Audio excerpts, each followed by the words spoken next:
ನಮಸ್ಕಾರ ಬಂಧುಗಳೇ. ನಮಸ್ಕಾರ ಬಂಧುಗಳೇ.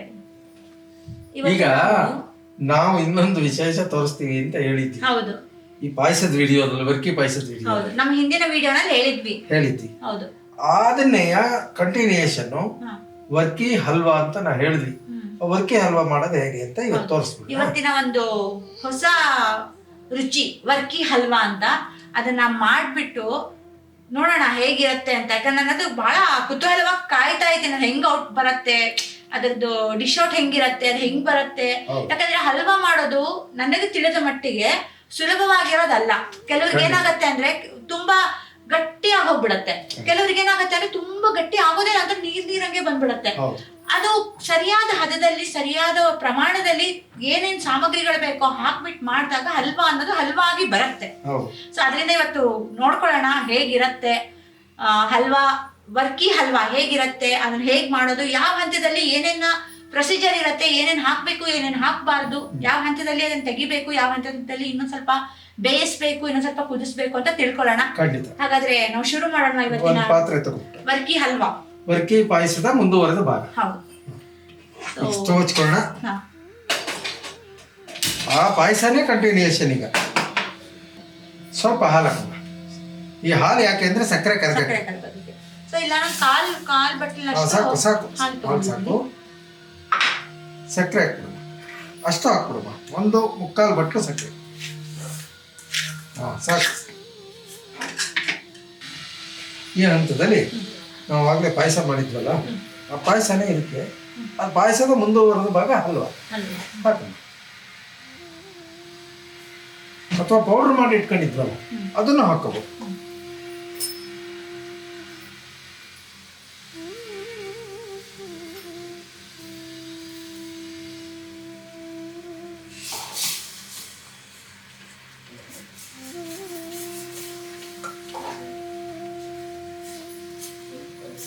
ಹಲ್ವಾ ಅಂದ್ರೆ ತುಂಬಾ ಗಟ್ಟಿ ಅಂತ ಅಲ್ಲ. ಅದು ಹಲ್ವದಲ್ಲಿ ಇದು ಸ್ವಲ್ಪ ಸಕ್ಕರೆ ಪ್ರಮಾಣ ಮುಂದಿರುತ್ತೆ, ಆಮೇಲೆ ತುಪ್ಪದ ಪ್ರಮಾಣ ಮುಂದಿರುತ್ತೆ.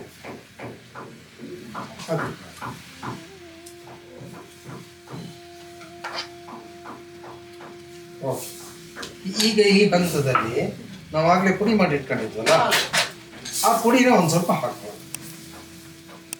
ಈಗ ಥಿಕ್ನೆಸ್ ಬರಬೇಕಲ್ಲ, ಹಾಲು ಸಕ್ಕರೆ ಹಾಕಿದ್ದು ಹಾಲು ಸಕ್ಕರೆ ಕರ್ಗೋದಕ್ಕೋಸ್ಕರ ಹಾಕಿದ್ವಿ. ಈಗ ಒಂದ್ ಸ್ವಲ್ಪ ಪುಡಿ ಹಾಕಿ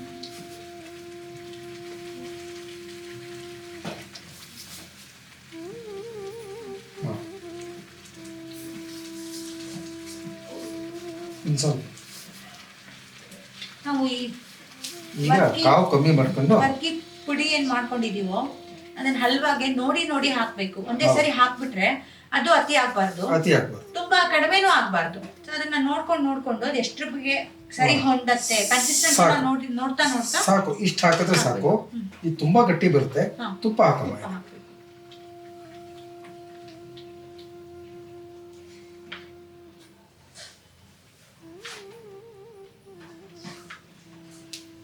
ತುಪ್ಪನೂ ಅಷ್ಟೇ, ಎಷ್ಟು ಬೇಕೋ ಅಷ್ಟು ಹಾಕೋಬಹುದು. ತುಪ್ಪ ಜಾಸ್ತಿ ಆದ್ರೆ ಅದು ಕೂಡ ಚೆನ್ನಾಗಿ ಬರಲ್ಲ, ಅದರ ಎಣ್ಣೆ ಬಿಟ್ಕೊಂಡ್ಬಿಡತ್ತೆ. ಅದು ಕೆಲವರು ಇಷ್ಟಪಟ್ಟು ತಿಂತಾರೆ ತುಪ್ಪನ. ಆಮೇಲೆ ಈ ತುಪ್ಪ ಈ ಸಕ್ಕರೆ ಪೊಂಗಲ್ಲು ಇಂಥ ಅಡಿಗೆಗಳಲ್ಲೆಲ್ಲ, ಈ ಮೈಸೂರು ಪಾಕಲ್ಲೂ ಅಷ್ಟೇ, ಎಷ್ಟು ಅದು ಹಾಕ್ತಾನೆ ಇರೋ ತುಪ್ಪ ಎಳ್ಕತಾನೆ ಇರುತ್ತೆ, ತುಪ್ಪ ಕಾಣದೇ ಇಲ್ಲ. ಇಲ್ಲಿ ಈಗ ಜಿಟ್ ಕಾಣ್ತಾ ಇದೆಯಲ್ಲ ತುಪ್ಪ, ಇನ್ನೊಂದ್ 5 ನಿಮಿಷ ಕೂಡಿಸ್ತಾ ಇದ್ರೆ ತುಪ್ಪ ಕಾಣಲ್ಲ. ಅವಾಗ ಇನ್ನೊಂಚೂರು ಹಾಕೋದು. ಚೆನ್ನಾಗಿ ಕುದೀತಾ ಇದೆ. ಈ ಹಂತದಲ್ಲಿ ನಾವು ಸ್ವಲ್ಪ ಅದಾಗ ಆಗತ್ತೆ ಅಂತ ಬಿಡೋ ಹಾಗಿಲ್ಲ ಅಲ್ವಾ, ಚೆನ್ನಾಗಿ ಕೈಯಾಡ್ತಾನೆ ಇರ್ಬೇಕು. ತಳ ಹಿಡಿದ್ರೆ ಎಲ್ಲ ವೇಸ್ಟ್ ಆಗಿ ಹೋಗುತ್ತೆ, ರುಚಿನೇ ಕೆಟ್ಟೋಗ್ಬಿಡತ್ತೆ. ಇನ್ನೊಂಚೂರು ತುಪ್ಪ ಹಾಕೋಣ. ನಾವು ಮೊದ್ಲು ಹಾಕಿದ ತುಪ್ಪ ಪೂರ್ತಿಯಾಗಿ ಎಳ್ಕೊಂಡ್ಬಿಟ್ಟಿದೆ ನಮ್ಮ ವರ್ಕಿ ಪುಡಿ.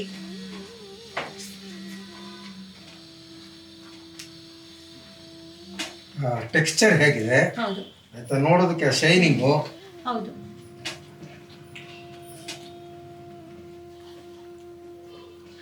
ಇದನ್ನ ಹೇಳ್ತಾರೆ ಗೋಧಿ ಕುಟ್ಟಿದ ಪಾಯಸ ಅಂತ ಮಾಡ್ತಾರೆ. ಸ್ವಲ್ಪ ನೋಡಕ್ ಆ ಬಣ್ಣ ಬರುತ್ತೆ, ಆದ್ರೆ ಇದು ಅಲ್ಲ. ಅದು ನೋಡಕ್ಕೆ ನೋಡಿದ ತಕ್ಷಣನೇ ಆ ಒಂದು ಗೋಧಿ ಕುಟ್ಟಿದ ಪಾಯಸದ ತರ ಇರ್ಬೋದೇನೋ ಅಂದ್ರೆ ಗೊತ್ತಿಲ್ಲದೆ ಇರೋರ್ಗೆ. ಅದ್ರಲ್ಲಿ ನಾವು ಇದನ್ನೆಲ್ಲ ಹಾಕಲ್ಲ, ಕೇಸರಿ ಅದೆಲ್ಲ ಹಾಕಲ್ಲ ನಾವು. ಆದ್ರೆ ಅದು ಬೆಲ್ಲದಿಂದ ಮಾಡೋದು, Correct. ಇದು ಸಕ್ಕರೆಯಿಂದ ಮಾಡ್ತಾ ಇದೀವಿ.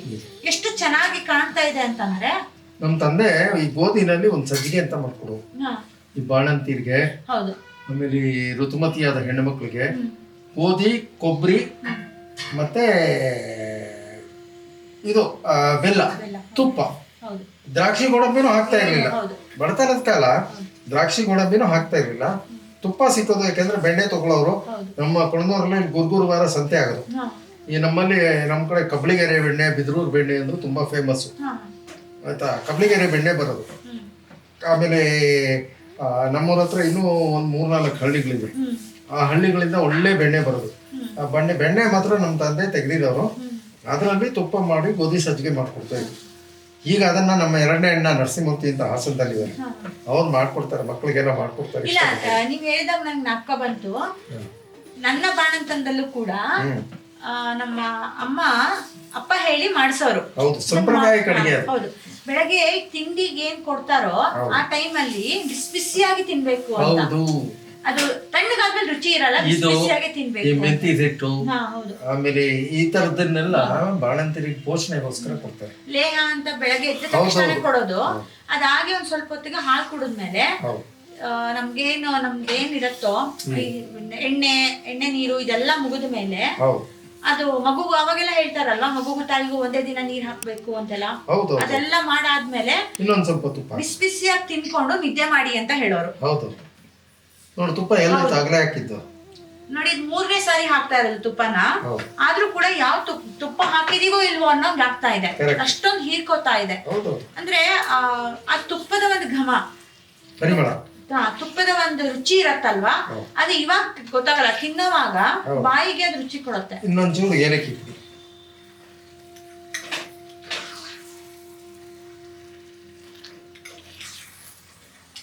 ಅರ್ಧ ಸ್ಪೂನ್ ಹಾಕಿದೀನಿ, ಸಾಕು ಸಾಕು, ಅವಾಗಲೇ ಪುಡಿಗೆ ಹಾಕಿದೀವಲ್ಲ, ಹೌದು. ಸಾಕು. ಈಗ ಈ ಹಂತದಲ್ಲಿ ಸ್ಟವ್ ಆಫ್ ಮಾಡೋಣ. ಹಲ್ವಾ ಅಂದ್ರೆ ಏನು, ತೆಳುವೂ ಇರಬಾರ್ದು, ತೀರಾ ಗಟ್ಟಿನೂ ಇರಬಾರ್ದು. ಹಲ್ವಾ ತೀರಾ ಗಟ್ಟಿ ಆದ್ರೆ ಬರ್ಫಿ ಆಗ್ಬಿಡ್ತದೆ. ಹೌದು, ತೀರಾ ಗಟ್ಟಿನೂ ಆಗಬಾರ್ದು, ತೀರಾ ತೆಳುವೂ ಆಗಬಾರ್ದು. ನೋಡಮ್ಮ, ಈ ಕನ್ಸಿಸ್ಟೆನ್ಸಿ ಇರ್ಬೇಕು ಹಲ್ವಾ ಅಂತ. ಈ ಬಾದಾಮ್ ಹಲ್ವಾ ಎಲ್ಲ ಮಾಡ್ತಾರಲ್ಲ. ಹೌದು. ಆಮೇಲೆ ಇನ್ನೊಂದು, ಇದು ಆರ್ತಾ ಸ್ವಲ್ಪ ಗಟ್ಟಿ, ಇನ್ನೂ ಗಟ್ಟಿ ಬರುತ್ತೆ. ಈ ಹಂತದಲ್ಲಿ ಆಫ್ ಮಾಡೋಣ. ಈಗ ಆಗಿದೆ, ಆಫ್ ಮಾಡಿಬಿಟ್ಟು ರುಚಿಗೆ ಕೊಡ್ತೀನಿ. ತಿಂದು ನೋಡ್ಬಿಟ್ಟು ನೀನು ತಾನೇ ಇಷ್ಟಪಟ್ಟಿತ್ತು, ಹೌದು, ಹೌದು. ನಿನ್ನ ಅಭಿಪ್ರಾಯ ತಿಳಿಸಿ. ಈ ನಾವು ಅದ್ರೊಳಗೆ ಸ್ಪೂನ್ ಹಾಕ್ಬೇಕಾದ್ರೆ ಈ ಥರ ತುಪ್ಪನ ಹೀಗೆ ಸ್ಪೂನ್ಗೆ ಹಾಕೊಂಡ್ಬಿಟ್ಟು ಇದರಲ್ಲಿ ಎತ್ತಿದ್ರೆ ಕಟ್ ಮಾಡ್ದಂಗೆ ಬರುತ್ತೆ. ಹೌದು, ಹೌದು ತಾನೆ? ಹೌದು, ಹೌದು. ಈ ಮದುವೆ ಮನೆಗಳಲ್ಲೆಲ್ಲ ಇತ್ತೀಚೆಗೆ ಈ ಕೇಸರಿ ಬಾತ್ ಬಳಸೋದಕ್ಕೆ, ಈ ಬಾದಾಮ್ ಹಾಲು ಬಳಸೋದಕ್ಕೆಲ್ಲ ಸ್ಪೂನ್ಗಳಿಗೆ, ಸೌಟುಗಳಿಗೆ ಒಂದು ಪ್ಲಾಸ್ಟಿಕ್ ಕವರ್ ಕಟ್ಕೊತಾರೆ, ಹೌದು, ಈಸಿಯಾಗಿ ಬೀಳಲಿ. ಹೇಳಿ ಅಂತ. ಹೌದು. ಈಗ ವರ್ಕಿ ಹಲ್ವಾ ನೀನು ಇಷ್ಟಪಟ್ಟಂತೆ ರೆಡಿ ಆಗಿದೆ. ತಿಂದು ನೋಡ್ಬಿಟ್ಟು ನಿನ್ನ ಅಭಿಪ್ರಾಯನ ಹೇಳು. ಖಂಡಿತ. ಬಿಸಿ ಇದೆ, ಜಾಗ್ರತೆ. ಇದು ತುಂಬಾ ಬಿಸಿಯಾಗಿದೆ. ಇದರಲ್ಲಿ ಕೇಸರಿ ಎಳೆಗಳೆಲ್ಲ ಕಾಣ್ತಾ ಇದೆ. ಜೊತೆಗೆ ಅದ್ ಹೆಂಗಿದೆ ಅಂದ್ರೆ, ತುಪ್ಪ ಹಾಕಿರೋದು ಆ ಸೈಡ್ ಮಾತ್ರ ತುಪ್ಪ ಕಾಣ್ತಾ ಇದೆ, ಮಧ್ಯದಲ್ಲಿ ಏನು ತುಪ್ಪ ಇಲ್ಲ. ಅಂದ್ರೆ ಅಷ್ಟೊಂದು ಚೆನ್ನಾಗಿ ಕುಡಿದ್ಬಿಟ್ಟಿದೆ. ಸೊ ಅದ್ ನೋಡಕ್ಕೆ ತುಂಬಾ ಒಂಥರ ಹೊಂಬಣ್ಣಕ್ಕೆ ಅದು ನೋಡಿದ್ರೆ ಕೇಸರಿ ಬಾತ್ ಅನ್ಸುತ್ತೆ, ಹಲ್ವಾ ಅನ್ಸುತ್ತೆ, ಸಜ್ಜಿಗೆ ಅನ್ಸುತ್ತೆ.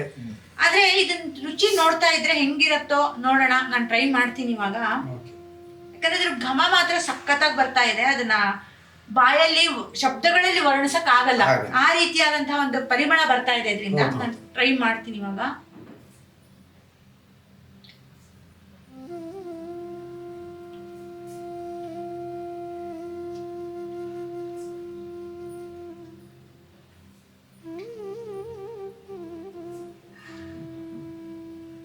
ಮೊದಲನೇದಾಗಿ ಇದರಲ್ಲಿ ಚಿರೋಟಿ ರವೆ ಉಪಯೋಗಿಸಿದೀವಿ ಅಂತ ಎಲ್ಲೂ ಗೊತ್ತಾಗ್ತಾ ಇಲ್ಲ.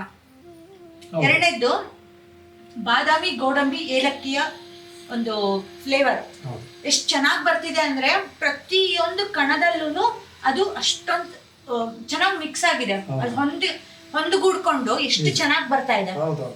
ಜೊತೆಗೆ ತುಪ್ಪ, ಆ ತುಪ್ಪ ಒಂಥರ ನುಂಗೋವಾಗ ಒಂದು ಫ್ಲೇವರ್ ಕೊಡುತ್ತೆ ಬಾಯಿಗೆ, ಅದು ಸಖತ್ತಾಗಿದೆ.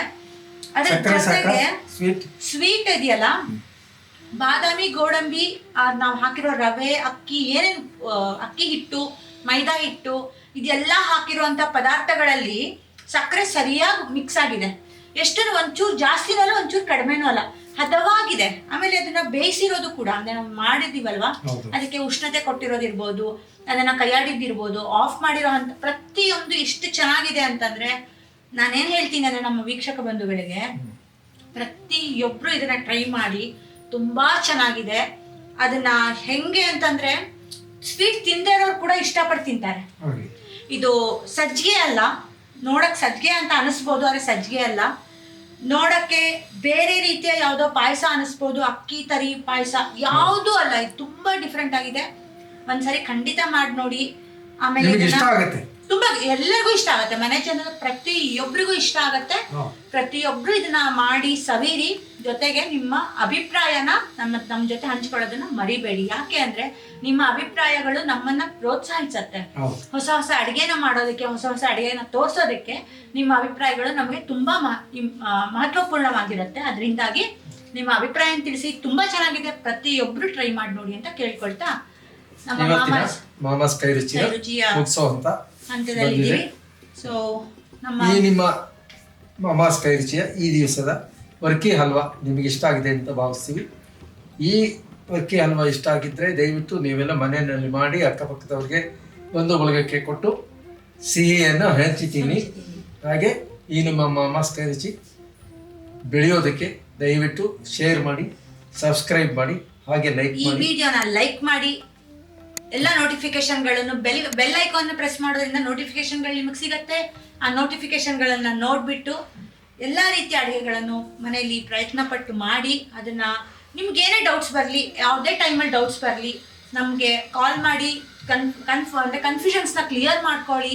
ಹಾಗೆ ನಮ್ಮ ಮಾಮಾಸ್ ಕೈ ರುಚಿಯ ಮತ್ತೊಂದು ಅಡಿಗೆಯ ಜೊತೆಗೆ ನಿಮ್ಮನ್ನ ಭೇಟಿ ಮಾಡಲು ನಾವು ಕಾತುರರಾಗಿರ್ತೀವಿ. ನೀವು ಹಾಗೆ ಕಾತುರರಾಗಿದ್ದೀರಾ ಅಂತ ಅನ್ಕೋತೀನಿ. ಅಲ್ಲಿವರೆಗೂ ನಮಸ್ಕಾರಗಳು. ನಮಸ್ಕಾರ ಬಂಧುಗಳೇ.